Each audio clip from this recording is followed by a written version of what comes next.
সিলেটের সীমান্তে এই মুহূর্তে অনেকটাই উত্তপ্ত পরিস্থিতি বিরাজ করছে। সিলেটের সবগুলো সীমান্তে বিজিবির পক্ষ থেকে তাদের যতটুকু করণীয় সর্বোচ্চ নিরাপত্তা ব্যবস্থা তারা জোরদার করেছেন। কেননা ভারত এবং বাংলাদেশের সীমান্তে পুশিনের মতো ঘটনা বিএসএফ কর্তৃক মৌলভীবাজার সীমান্তে আমরা যেটি দেখেছি, সেই পুশিনের পরপরই কিন্তু সর্বোচ্চ সতর্ক অবস্থা নিয়েছে বিজিবি।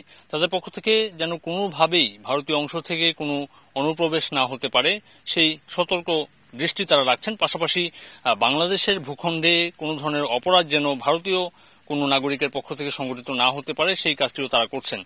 আমরা সীমান্ত এলাকাগুলোতে আছি এবং সীমান্ত এলাকাগুলোতে ঘুরে ঘুরে আজকে তাদের যে বাংলাদেশ অংশে যে আমাদের নিরাপত্তা ব্যবস্থা, আমাদের সীমান্ত রক্ষী বাহিনীর সেই ব্যাপারগুলো ঘুরে ঘুরে দেখছি এবং তারা বিজিবি যেটি জানিয়েছে যে কোনো ধরনের অপতৎপরতার যথোপযুক্ত জবাব দিতে আসলে বাংলাদেশের পক্ষ থেকে সীমান্তরক্ষী যারা রয়েছেন বিজিবির সদস্যরা তারা প্রস্তুতি রেখেছেন।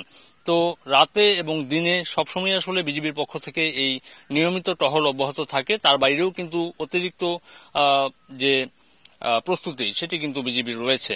তো এই ছিল আমার কাছ থেকে সিলেটের সীমান্তবর্তী এলাকাগুলো থেকে সর্বশেষ।